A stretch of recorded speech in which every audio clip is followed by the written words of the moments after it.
वासियों को मैं महाशिवरात्रि के पर्व पर शुभकामनाएं देते हुए भगवान शिव से प्रार्थना करना चाहते हैं कि जो विश्व पर और भारत देश पर मानव निर्मित आपदा आ पड़ी है उससे किसी तरह भी बाहर निकालें, ये हमारी प्रार्थना है। आज 1 मार्च है। 1 मार्च में ही महंगाई की पहली मार सीधा हमारे बच्चों पर आई है। दूध की कीमत सीधे 2 रुपये बढ़ा दी गई है। आज महाशिवरात्रि का दिन है।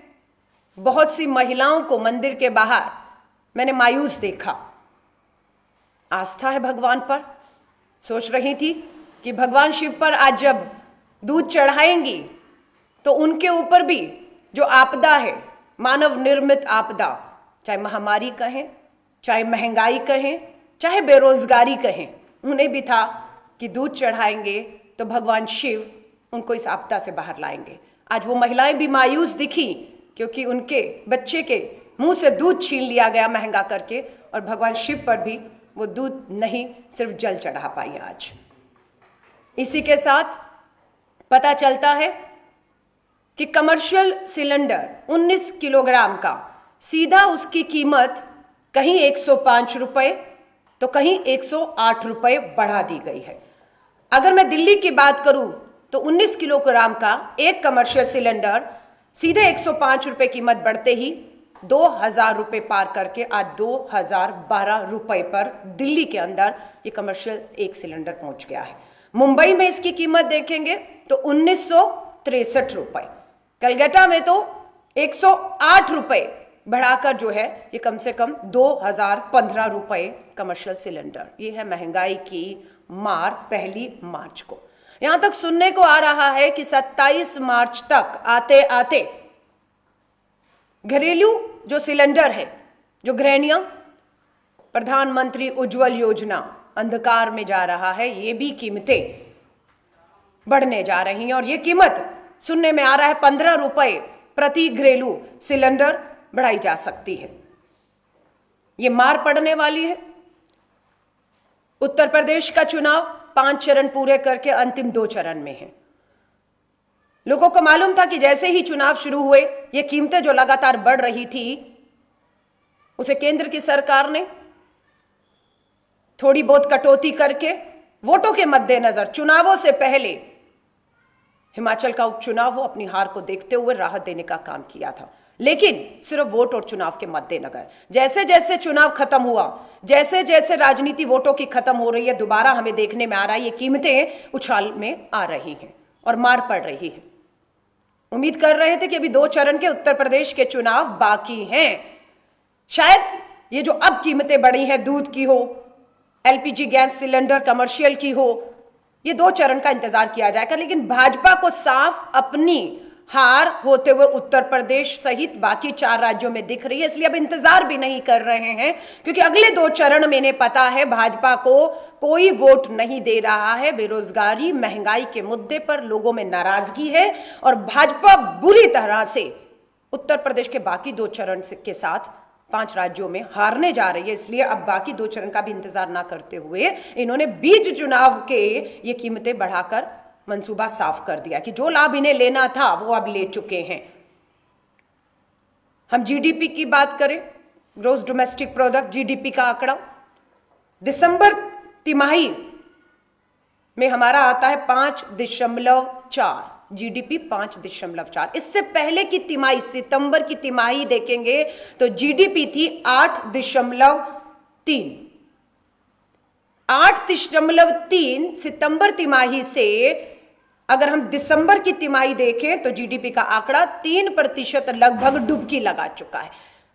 विकास हो रहा है लेकिन विकास दिख नहीं रहा। विकास फाइलों में है, विकास चुनावी भाषणों और जुमलेबाजियों में है। जमीन पर विकास होते हुए नहीं दिख रहा। अगर जमीन पर विकास दिखता तो युवा बेरोजगार सड़कों पर आज अपनी लड़ाई नहीं लड़ रहा होता, क्योंकि विकास युवाओं के हाथ से होना था और वो विकास नहीं हो रहा, इसलिए बेरोजगारी भी चरम पर है। हवाला दिया जा रहा है अंतरराष्ट्रीय हालात। यूक्रेन रशिया का युद्ध हो आपस के बीच में, जो भी कुछ भी चल रहा है, या अंतरराष्ट्रीय बाजार में कच्चे तेल की कीमतों का अंतरराष्ट्रीय हवाला, हम ये पूछना चाहते हैं ये अंतरराष्ट्रीय कीमत या अंतरराष्ट्रीय जो हालात हैं ये हमारे पड़ोसी देशों को कम और भारत को ही अधिक प्रभावित क्यों करते हैं? अंतरराष्ट्रीय बाजार में अगर कीमतें बढ़ रही हैं तो क्या हमारे पड़ोसी देशों के लिए कीमतें नहीं बढ़ रही हैं? अगर उनके लिए भी बढ़ रही हैं तो उनके देशों में पेट्रोल, डीजल, एलपीजी के दाम उस तरह क्यों नहीं बढ़ते जैसे भारत में बढ़ते हैं? पूछना चाहते हैं। दो देशों के बीच में जो स्थिति हालात पैदा हुए हैं उसका हवाला अब दिया जा रहा है, लेकिन ये हालात तो उनके लिए भी वैसे ही होने चाहिए। बजट पेश किया गया देश की वित्त मंत्री द्वारा, एहसान किया गया हम पर यह कहकर कि हम करों में बढ़ोतरी नहीं कर रहे, लेकिन हम आपसे ये उम्मीद भी नहीं कर रहे थे कि आप बढ़ोतरी करते करों में, लेकिन हम आपसे ये जरूर उम्मीद कर रहे थे कि महंगाई, महामारी, बेरोजगारी के चलते आप करों को कम करेंगे, आप टैक्स को कम करेंगे और जो जख्म है उसमें मलहम लगाने का काम करेंगे। लेकिन आपने टैक्स कर कहीं पर भी छूट ना देकर उन जख्मों को ठीक उसी तरह उन्हीं के हालात पर छोड़ दिया है और वो जख्म अपने आप नहीं भर रहे। और अब समझ आता है कि ये जो कीमतें बढ़ा रहे हैं, छोटा गैस का सिलेंडर, मैंने कहा आप बड़ा सिलेंडर नहीं खरीद पा रहे हैं तो एक कमरे के मकान में जो गरीब मजदूर का परिवार रहता है वो छोटा एक सिलेंडर जो 5 किलो का खरीदता है उस पर भी सीधा 27 रुपए आपने बढ़ाकर उसकी जो कीमत है लगभग 570 रुपए कर दी है। अगर 4-5 लोगों का एक परिवार है गरीब का, मजदूर का, तो एक सिलेंडर में गुजारा नहीं होगा, उसे 2 सिलेंडर चाहिए, यानी कि सीधा महीने का आपने उस पर 60 रुपए और एक गैस का सिलेंडर अगर 570 रुपए, तो आप सोच लीजिए आपने उस पर 1200 रुपए सीधा जो है वो बोझ डाल दिया है।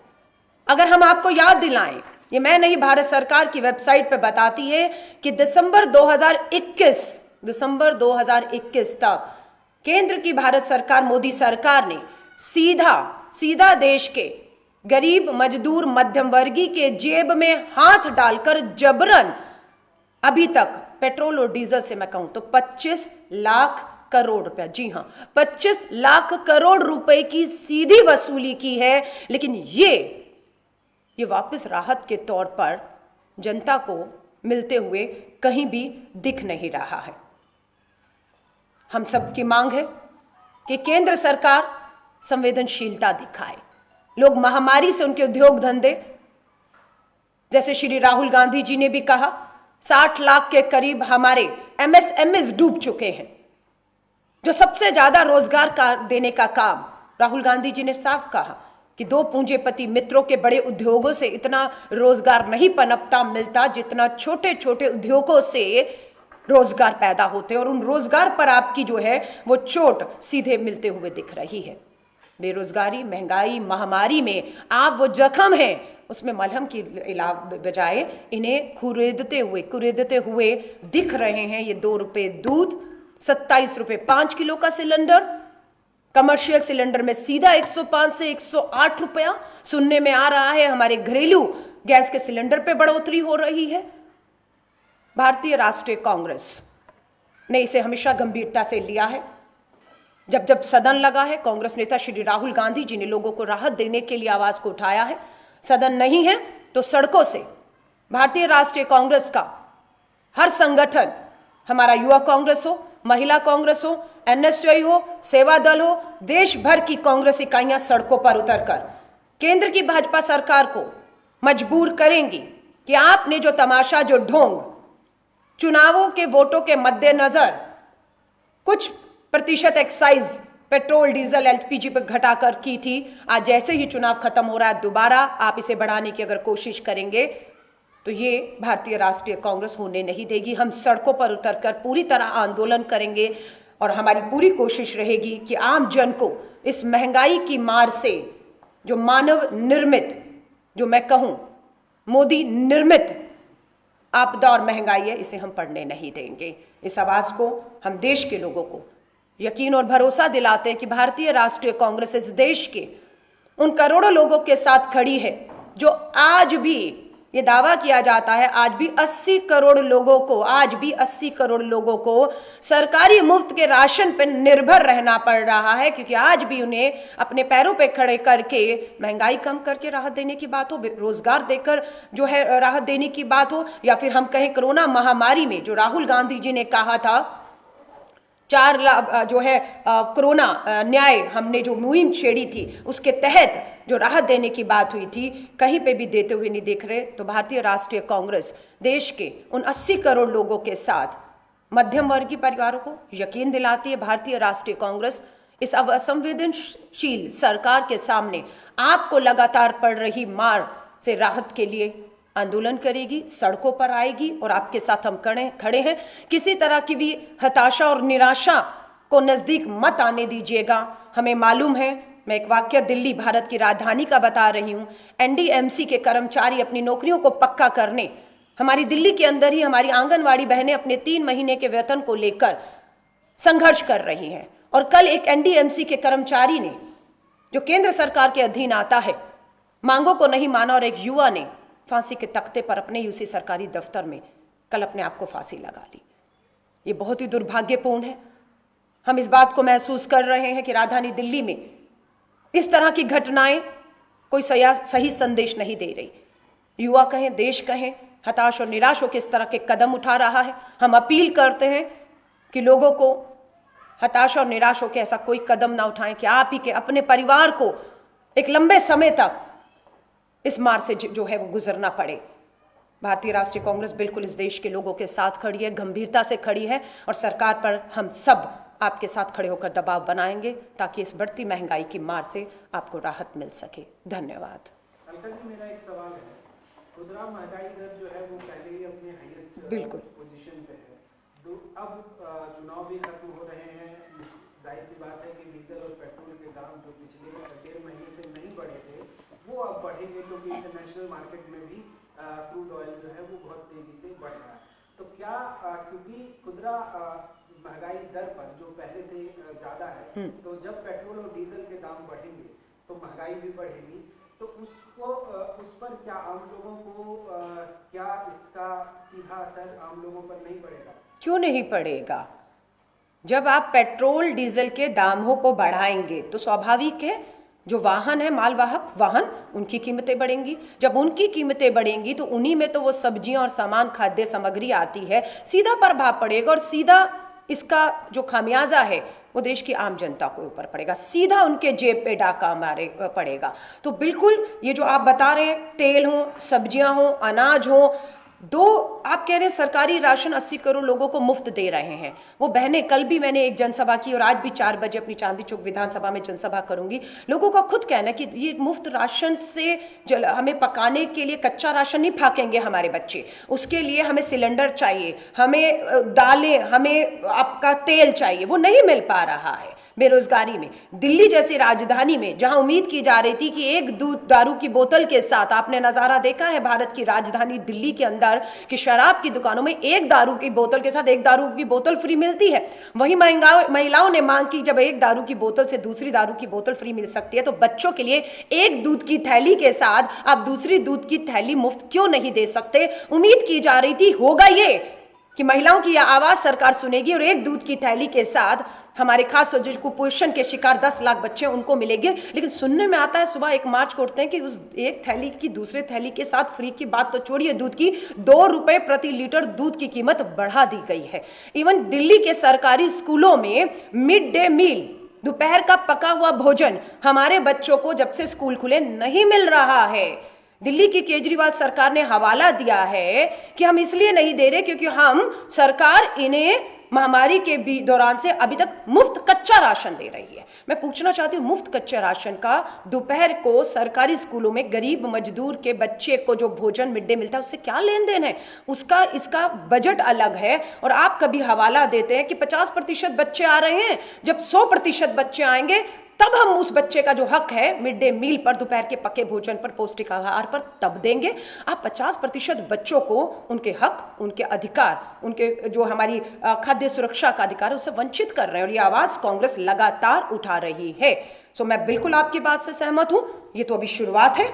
अगर हम लोग उठ खड़े हुए नहीं, सड़कों पर नहीं आए, जनता नहीं सड़कों पर आकर इस सरकार को मजबूर करेगी, तो ये मार इतनी है कि ये जख्म आने वाले समय तक भरने नहीं वाले, ये नसीर बन जाएंगे, और जो मुझे लगता है हमारी पीढ़ियों को तबाह कर सकते हैं। पीढ़ियों की बात इसलिए कर रही हूं क्योंकि दूध उसके मुंह से छीना जा रहा है, कुपोषण का शिकार होकर वो 5-10 साल का बच्चा दम तोड़ रहा है, इसलिए वो हमारी पीढ़ियां बर्बाद हो रही हैं। ये जो मार केंद्र की मोदी सरकार से पड़ रही है। अलका जी, सर आपने तमाम महंगाइयों का हवाला दिया। अगर वित्त मंत्री की बात करें, कल उन्होंने स्पष्ट कहा कि यूक्रेन रूस युद्ध का असर भारत के कृषि क्षेत्र पर होगा और महंगाई बड़ी तेजी से बढ़ेगी। वहीं जापानी रिसर्च एजेंसी नोमुरा की अगर बात करें तो उन्होंने भी यही कहा है कि युद्ध अगर बढ़ा तो सबसे ज्यादा असर एशिया में उसका भारत में पड़ेगा, महंगाई बहुत तेजी से आ जाएगी, और जिस तमाम चीजों के दाम पहले से बढ़े थे, और अगर ऐसे महंगाई और बढ़ती है तो भारत सरकार क्या कदम उठाने चाहिए जिससे ये इस पर कंट्रोल कर सके? देखिए, मैं आपसे कहूंगी, क्रूड ऑयल की कीमत जो है $100 प्रति बैरल के करीब करीब है, लेकिन 2013 और 14 डॉक्टर मनमोहन सिंह जी की सरकार थी। हाथ जोड़कर कहूंगी, उठाइए, उस समय अंतर्राष्ट्रीय बाजार में कीमतें क्या थी और देश के अंदर पेट्रोल डीजल की कीमत क्या थी। अंतर्राष्ट्रीय जो भी हालात पैदा हो रहे हैं, मैं फिर दोहरा रही हूं, क्या वो भारत के लिए ही है? एशिया में सिर्फ एक भारत ही देश बसा हुआ है। बांग्लादेश, पाकिस्तान, नेपाल, भूटान, इन पे असर क्यों नहीं है? क्योंकि वो सरकारें अपने खजानों को जनता के लिए रखे हुए हैं, राहत देने के लिए रखे हुए हैं, और वहां कीमतें नहीं बढ़ती जितनी भारत में बढ़ती है, क्योंकि भारत का जो पैसा है, मैंने फिर कहा, प्रधानमंत्री जी 8,500 करोड़ के जहाज पर फूकते हैं। प्रधानमंत्री जी सेंट्रल विस्ता प्रोजेक्ट जो महामारी के बीच में शुरू किया जाता है, हालात अच्छे होते, बेहतर होते, हमारे खजाने भरे होते, लोगों में खुशहाली, रोजगार होता, महंगाई की मार ना होती, तो आप करते, तो हमें कोई आपत्ति नहीं थी। लेकिन मैं फिर कह रही हूं, ये आपदा मोदी निर्मित, मानव निर्मित आपदा है जो देश पे थोपी जा रही है। ये कोई हमारी नेचुरल डिजास्टर आपदा नहीं है। तो मैं फिर कहूंगी, ये सब बहानेबाजी है, जुमलेबाजी है। चुनावों के मद्देनजर, सिर्फ 5 राज्यों के चुनावों के मद्देनजर 5 रुपया पेट्रोल डीजल पे एक्साइज जो कम किया था, चुनाव खत्म हो गया, जुमलेबाजी, भाषणबाजी खत्म। अब सरकार को दोबारा लूटना है और लूट का काम शुरू कर दिया है, और अगले चुनाव तक ये जारी रहेगा। 2022 के अंत में गुजरात का चुनाव, हिमाचल का चुनाव है, और आप देखेंगे ये राहत तब तक मिलेगी जैसे ही चुनाव आएगा, फिर इन दोनों राज्यों में भाजपा की डबल इंजन की सरकारें हैं, फिर आएगा राहत का दौर शुरू होगा। लेकिन जब चुनाव नहीं है तो राहत नहीं है। हवाला आप जितना मर्जी दीजिए, मैं फिर सहमत हूं आपसे, यूक्रेन और रशिया का जो युद्ध है, अंतरराष्ट्रीय स्तर पर आप कह रहे हैं उसका असर एशिया, और एशिया में सबसे ज्यादा महंगाई, बेरोजगारी का भारत पे आएगा। मैं आपसे पूछना चाहती हूं, यूक्रेन, एशिया का ये जो संकट पैदा हुआ है, ये कितने दिनों से है? केंद्र की मोदी सरकार तो 8 सालों से है, और 25 लाख करोड़ आपने पेट्रोल डीजल के लगातार दाम बढ़ाकर तो वसूला था, तब तो कोई यूक्रेन रशिया का संकट नहीं था। तो आज इस संकट का हवाला देकर, जुमलेबाजी करके, लोगों को मूर्ख बनाकर या मूर्ख समझकर आप ये कहेंगे लोगों के गले से ये बात उतर जाएगी, ये होने वाला नहीं है। देश की जनता जागरूक है, समझदार है। उत्तर प्रदेश के अंतिम 2 चरणों में आपका सुपड़ा पूरी तरह साफ हो रहा है, आपको हार दिख रही है, इसलिए अब आपने सोचा कि अब उगाई में देरी ना की जाए, जितना अब उगाना है उगा लीजिए। 5 चरण के चुनाव तक आपकी उम्मीद थी, इसलिए आपने जो कीमतें कम की थी उसको दोबारा आपने नहीं बढ़ाया, लेकिन जैसे ही अब चुनाव खत्म है, ये बढ़ा रही है। लोगों को भी समझना होगा कि ये सरकार जुमलेबाजी से मूर्ख बनाकर या मूर्ख समझती है, और इनको समझाना होगा कि देश मूर्ख नहीं है। देश इन जुमलेबाजियों को समझ रहा है, और देश कांग्रेस के साथ, कांग्रेस देश के साथ दबाव बनाएगी। बड़ी कीमतों को हम बढ़ने नहीं देंगे। अलका जी, यूक्रेन से जुड़ा हुआ सवाल है। सरकार ये कह रही है कि वहाँ पे जो छात्र हैं उनको मुफ्त में भारत लाया जा रहा है, और कुछ छात्र यहाँ पे जो आ चुके हैं वो कह रहे हैं कि उन्होंने पैसा खर्च किया है और पैसा मांगा भी जा रहा है। आपका क्या राय है इस पर? आप तक क्या जानकारी पहुंची? देखिए, एक माँ हूं और मैंने माँ को रोते हुए, पिता को रोते हुए देखा है, क्योंकि उनके बच्चे वहां से ऐसे वीडियो भेज रहे हैं कि कोई अपने आप को रोक नहीं पा रहा है कि हो क्या रहा है। सरकार मूक दर्शक बनकर ये सब क्यों देखती रही? क्योंकि शायद देश के प्रधानमंत्री जी की प्राथमिकताओं पर यूक्रेन में फंसे भारतीय छात्रों, लोगों को निकालना नहीं था। उत्तर प्रदेश का चुनाव था, लगातार चुनाव में वो व्यस्त रहे। जो कदम समय रहते हुए उठाने थे वो आपने नहीं उठाए, और 2009 में जब केंद्र में कांग्रेस की डॉक्टर मनमोहन सिंह जी की सरकार थी, आपको याद दिलाना चाहती हूं, इंडियन कम्युनिटी वेलफेयर फंड का गठन किया गया था। 500 करोड़ का इसका अपना फंड था।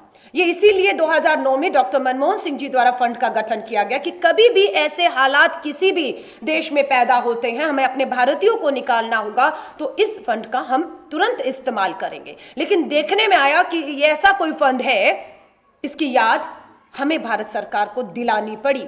कब दिलानी पड़ी? जब पता लगा कि अभिभावकों ने कहा कि जो एयर फ्लाइट की कीमत भारत से यूक्रेन की 25 से 30 हजार रुपया होती थी, उसके लिए 70 से 80 हजार रुपए वसूले जा रहे हैं एयरलाइंस के द्वारा। बच्चों के पास पैसे नहीं है, सारा सिस्टम वहां का चरमरा चुका है, पैसे भेजे नहीं जा रहे, एटीएम में मीलों की लाइनें लगी हुई है पैसा निकालने के लिए। जब ये याद दिलाया गया तो अब इस फंड से जो 4-5 जहाज 1200 जो छात्र वापस आए हैं, इस फंड से अब उन्हें निकाला गया है। लेकिन जब तक याद नहीं दिलाया गया था, तब तक आपदा में फंसे उन छात्रों, युवाओं, उन बच्चों से वसूला जा रहा था। और हम लोगों ने उसकी आवाज उठाई, श्री राहुल गांधी जी ने आवाज उठाई, तब इस फंड का जो कांग्रेस की सरकार में बना था इस्तेमाल किया जा रहा है। लेकिन अभी भी देखने में आ रहा है, भारत की सरकार अभी भी, मंत्री जी हवाई जहाज में पहुंचते हैं, एक भाषण देते हैं, लाइव रिकॉर्डिंग कराते हैं, सेल्फियां जबरन, छात्र आपके साथ सेल्फी खिंचवाना चाहता है नहीं, इन्हीं के नेता आपको कहते हुए, मुंबई की इनकी एक नेता अपने नेता के साथ कह रही हैं सब हो जाएगा, पहले एक सेल्फी ले लीजिए, पहले एक सेल्फी ले लीजिए, ये ज्यादा जरूरी है। ये इनकी संवेदनशीलता है।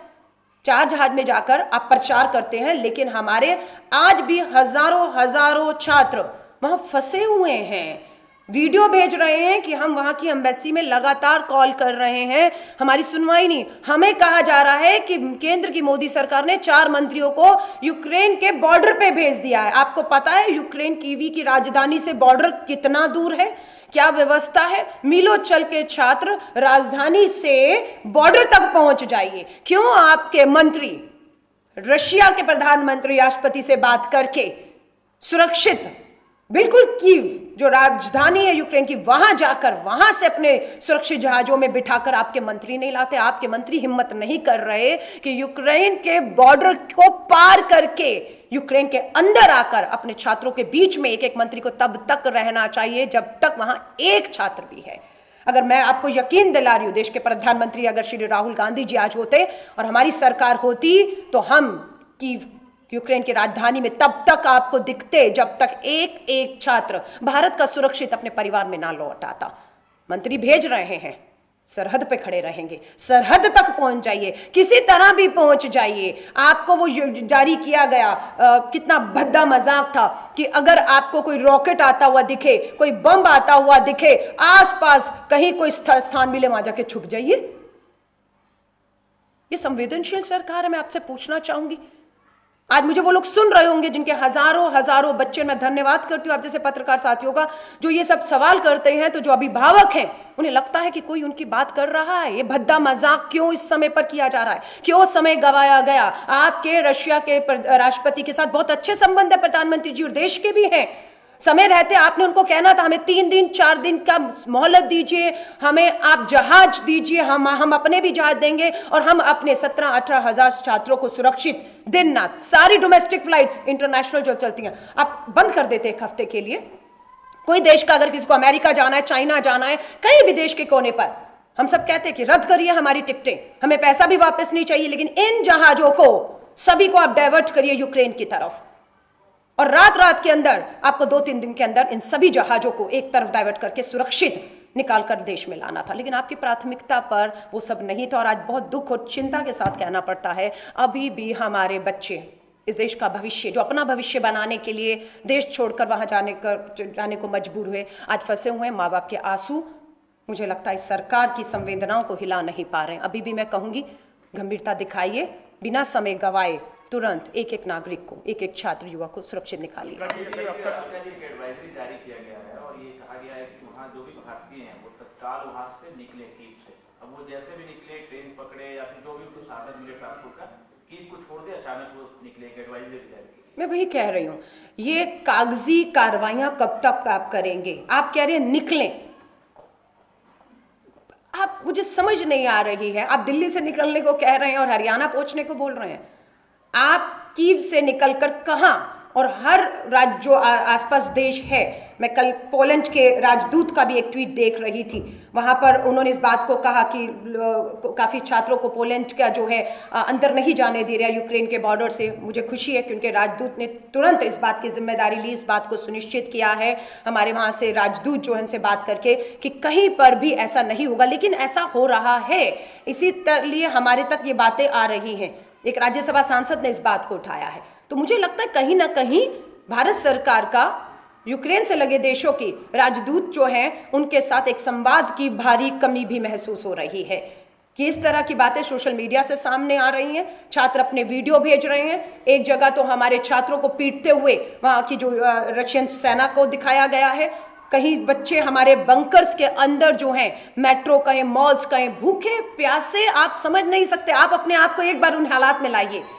आप कितने दिन का खाना अपने पास रखेंगे? बर्फबारी ठंड में वो बच्चे बिना नहाए धोए खाए पिए एटीएम की लाइनों में पैसा निकालेंगे, लेकिन कौन सी दुकान खुली है आप खाना मिलेगा? कहना आसान है कि आप निकलिए, आप बॉर्डर की तरफ चलिए। अरे मीलों चल के थक कर 100 हजार लोग, 1200 बच्चे 2000 ही पहुंच पाएंगे, क्योंकि एक जहाज में 250 से ज्यादा आप छात्रों को नहीं ला सकते, और आपके अभी तक सिर्फ 4 से 5 जहाज पहुंचे हैं।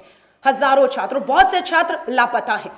खुद उनके अभिभावक फोटोएं डाल रहे हैं अपने बच्चों की कि हमारा कम्युनिकेशन नहीं हो पा रहा है, हमें नहीं पता हमारा बच्चा कहाँ है, लापता है।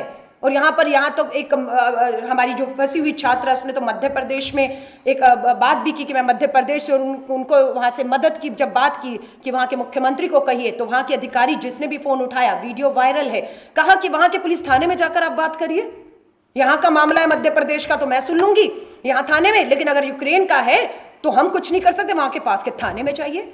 ये आपने खुद सुना होगा। ये वीडियो मजाक है, ये मैं पूछ रही हूं। और ऐसा नहीं कि ये पहली बार आपदा आई है, पहली बार संकट आया है इस तरह का। डॉक्टर मनमोहन सिंह जी के समय पर भी इस तरह की बहुत बार आई है कि देश की, भारत की सरकार ने सक्रिय होकर किसी से टिकट नहीं वसूली, पूरी गंभीरता के साथ, संवेदनशीलता के साथ, बिना जुमलेबाजी, बिना विज्ञापन, बिना प्रचार, बिना सेल्फी के काम किए हैं। अलका जी सर, तमाम कवायद के बावजूद अब तक जो है 2000 से भी कम छात्र आ पाए। अगर कुल छात्रों की बात करें तो उनकी संख्या लगभग 20,000 है।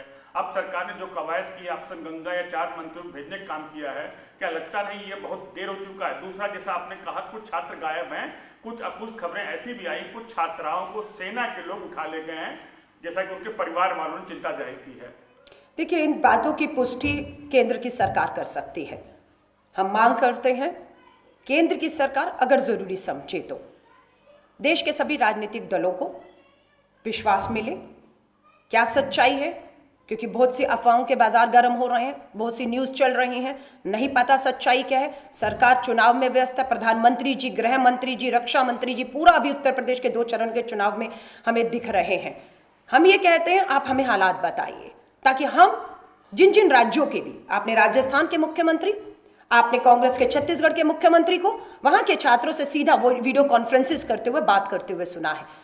आप अपने मुख्यमंत्रियों को ही बुला लीजिए, देश के मुख्यमंत्री जिन जिन राज्यों के लोग फंसे हैं, क्या वो मदद कर सकते हैं, क्या आप कर सकते हैं, किस तरह से अभिभावकों को बुलाकर एक संवाद स्थापित करके उनकी चिंताओं को आप उनकी कम कर सकते हैं, ये करना है। पर सरकार ऐसे करते हुए दिख नहीं रही है। सरकार ने पूरा हर बात, जैसे कोरोना महामारी में राज्यों पर छोड़ा, अभी भी ये जो संकट देश पर आया है आपने राज्यों पर कर दिया है कि आप अपने अपने हिसाब से देख लीजिए कौन क्या कर सकता है। सो बहुत दुख की बात है, आपने सही कहा, 20-22 हजार के बच्चे हैं, उसमें से 2-2.5 हजार बच्चे आए हैं, और उन्हीं को इस तरह से कभी गंगा कभी यमुना, यानी कि आप इन तरह के नाम देकर आप सोच रहे हैं कि सिर्फ एक भावनाओं से खेल जाएंगे, तो मुझे लगता है शर्म आती है। इससे ज़्यादा असंवेदनशील सरकार, गैर जिम्मेदाराना सरकार शायद ही हमने आज़ादी के 70 सालों में कभी देखी होगी, जिसकी प्राथमिकता पर देश कभी नहीं रहा, सिर्फ उनके चुनाव रहे हैं। अब सरकार की तरफ से कहा गया है कि अर्जेंटली जो क्यू में रहते हैं वो लोग फौरन वहाँ पे छोड़ दें। एडवाइस किया गया है सरकार की तरफ से जो क्यू में छात्र हैं इंडियन से, वो फौरन वहाँ से चले जाएं किसी भी तरीके से। तो क्या आपको लगता है कि सरकार को सबसे पहले जरिया बताना चाहिए कि आखिरकार वो वहाँ से यूक्रेन से निकलेंगे कैसे? ये बात आपको समझ आ रही है, हमें समझ आ रही है, सबको समझ आ रही है। निकले कैसे? आपने तो कह दिया एडवाइजरी में, आज कहा है मैं धन्यवाद करती हूँ आपके पद का साथी ने जानकारी दी कि आज एक और जारी की है कि आप निकलिए। ये शब्द कहना आसान है, निकलिए।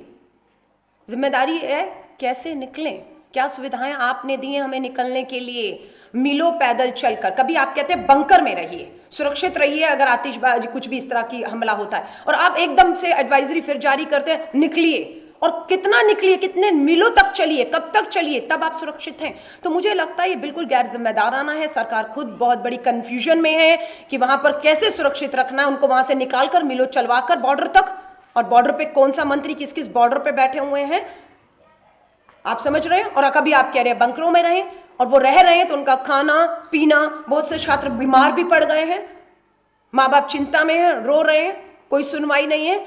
इस समय तो हम उम्मीद करते हैं कि भाजपा के हर सांसद को अपनी अपनी लोकसभा में एक एक हेल्प डेस्क लगाकर बैठ जाना चाहिए था कि मैं भाजपा का सांसद, मेरी सरकार, मेरा प्रधानमंत्री, हम आपको भरोसा दिलाते हैं, हम आपको निकाल कर लाएंगे, और अगर आपके ऊपर से टिकटों का पैसा भी वसूला जा रहा है वो पैसा हम देंगे।